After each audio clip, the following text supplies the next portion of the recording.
Assalamualaikum warahmatullah. Bismillahirrahmanirrahim. Topic is trigonometry, chapter number 8, exercise number 8.1, and the question number is 6. Question number 6 में mention है कि angle A and angle B are acute angle. Acute angle का मतलब है कि वो angle 90 degree से कम है। Angle A and angle B जो है 90 डिग्री से कम है, such that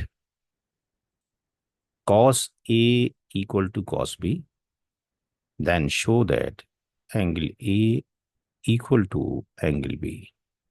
तो ये हमें एक क्वेश्चन प्रूफ करना है। तो एक ट्रायंगल बनाते हैं।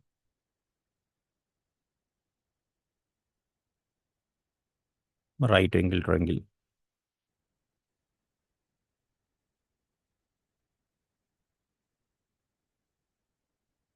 एंगल ए और एंगल बी को एक्यूट एंगल कहा गया है।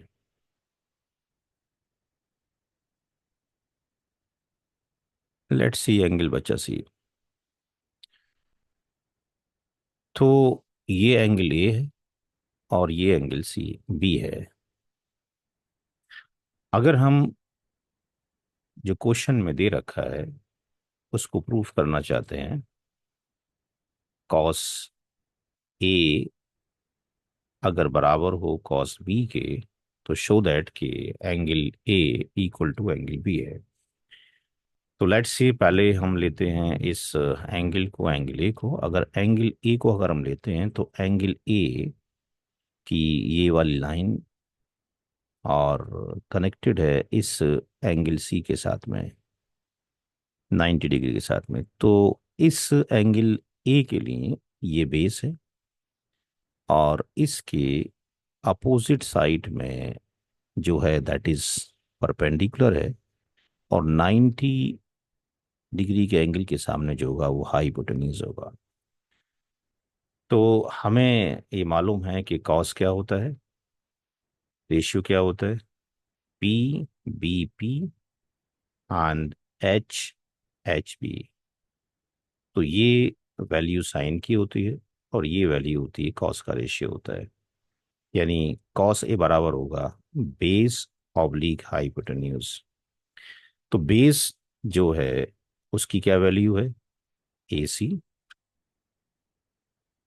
Oblique hypotenuse A B. Now अब हम ये देखते हैं कि जो कॉस बी है, यानी अगर ये एंगल कंसीडर करते हैं तो इस एंगल और इस 90 डिग्री एंगल के साथ में जो लाइन अटैच्ड है वो ये है। यानी अब जो बेस होगा वो बेस ये होगा, और इसके अपोजिट में जो लाइन होगी that will be the perpendicular, और ये हाइपोटेन्यूज सेम ही रहेगा। तो कॉस बी के रेस्पेक्ट में ये तो रेशियो सेम ही रहेगा, बेस ऑब्लिक हाइपोटेन्यूज। लेकिन अब जो बेस हो जाएगा वो बन जाएगा B C will be the base, and hypotenuse जो रहेगा वो ए बी रहेगा।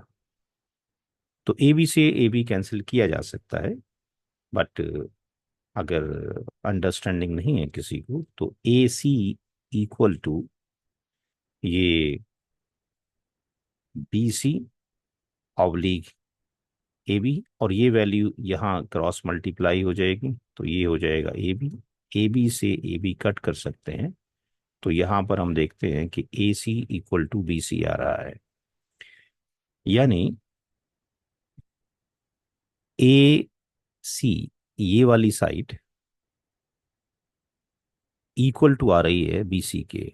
तो अगर किसी ट्राइंगल के अंदर दो साइड इक्वल हो जाती हैं, ये साइड अगर इक्वल हो जाती हैं तो उनके जो अपोजिट एंगल होते हैं, यानी इस साइड का जो अपोजिट एंगल होगा ये होगा बी, और इस साइड का जो अपोजिट एंगल होगा वो क्या होगा ए। ये भी आपस में इक्वल होगा।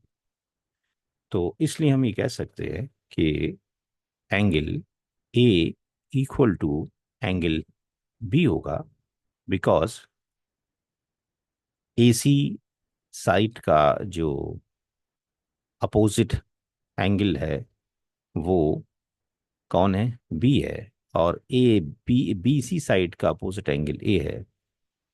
तो अगर दो साइड्स इक्वल हो गई किसी भी ट्रायंगल के अंदर, तो उनके अपोजिट एंगल्स क्या होंगे, इक्वल होंगे।